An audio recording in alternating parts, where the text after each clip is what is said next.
الحمد لله الذي من علينا بالإيمان، والصلاة والسلام على نبيه المصطفى سيد الأنبياء أشرف العرب من ولد إبراهيم خليل الرحمن، وعلى آله وأصحابه الذين بذلوا جهودهم لإخراج العباد من عبادة الأصنام. أما بعد، أعوذ بالله من الشيطان الرجيم.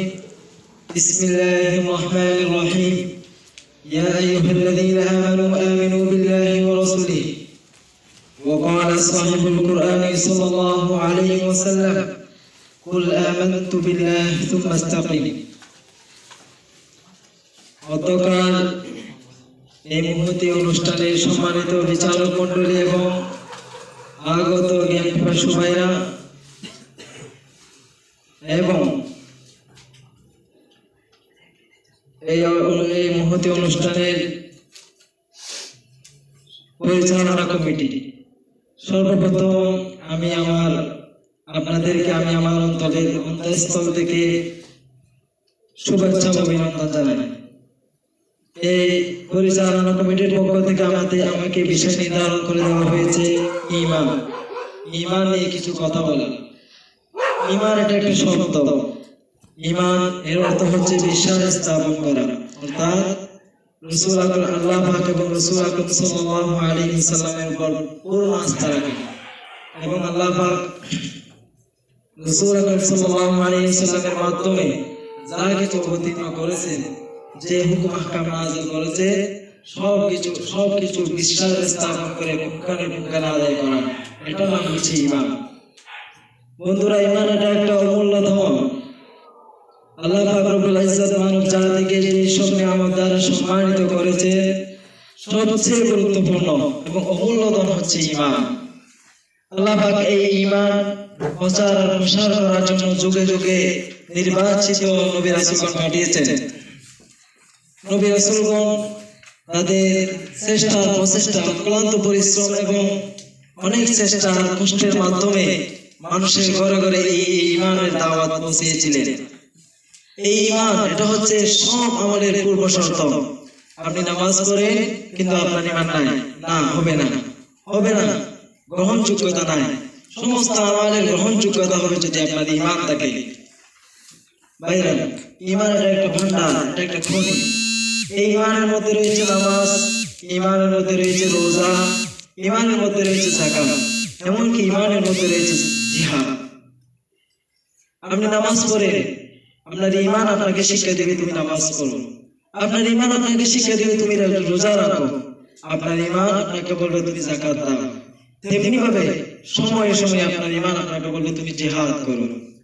ঈমান শুধু বিশ্বাস স্থাপন করার নাম নয়, বরং ঈমান হচ্ছে তিনটি জিনিসের সমন্বয়।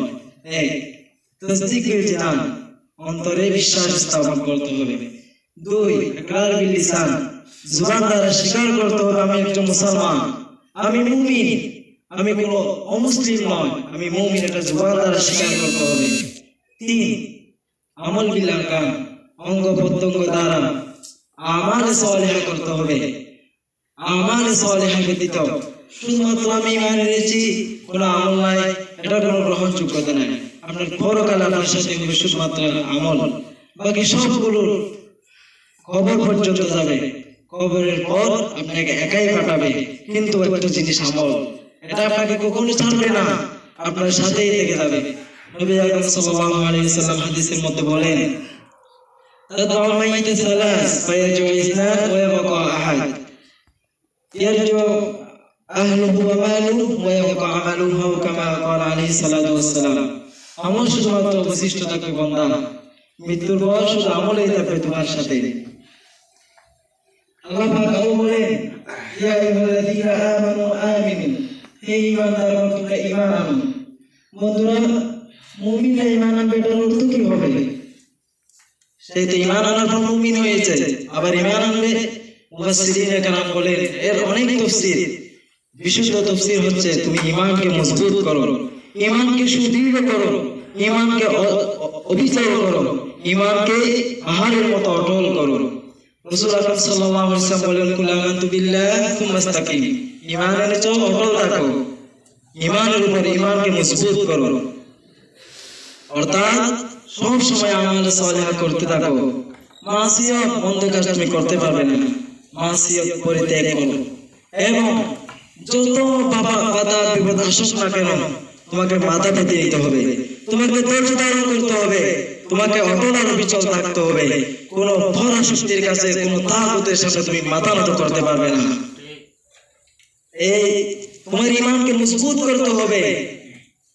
কোন পরাশক্তি যদি এই জমিনে আল্লাহর আইনের বিরুদ্ধে কোন আইন প্রতিষ্ঠা করতে চায়, তোমাকে তার সামনে দাঁড়িয়ে তার ভাঙা জবাব দিতে হবে। তোমাকে বলতে হবে, আমার ইমান আমাকে যেভাবে নামাজ শিক্ষা দিয়েছে, আমি 5 ওয়াক্ত দৈনিক নামাজ আদায় করি। আমার ইমান আমাকে নামাজ যাকাত শিক্ষা দিয়েছে যে আমি যাকাত দান করি। আমার ইমান আমাকে রোজা শিক্ষা দিয়েছে, আমি রোজা রাখি। তেমনি ভাবে তোদের মতো ক্ষুধাবিপীড়িত, তোদের মতো বিদ্রোহী, তোদের মতো জিন্দিগদেরকে সাহায্য করার জন্য আমার ইমাম আমাকে জিহাদ শিক্ষা দিয়েছে।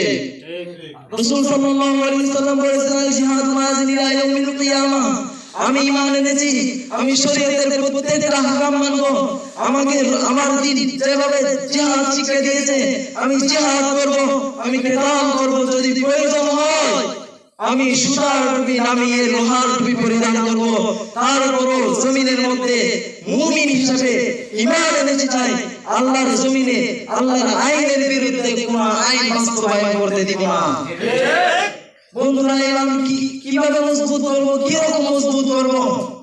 সাহাবায়ে কেরামের জীবনী দেখেন, তারা কিভাবে বিশ্বাস স্থাপন করত। একজন সাহাবী হযরত খালিদ বিন ওয়ালিদ রাদিয়াল্লাহু তাআলা সামনে একজন কাফের দাঁড়িয়ে বলেন, তোমরা বলো তোমাদের রব হায়াত দেয়, তোমাদের রব মওত দেয়, কিন্তু আমরা জানি যদি কেউ বিষ পান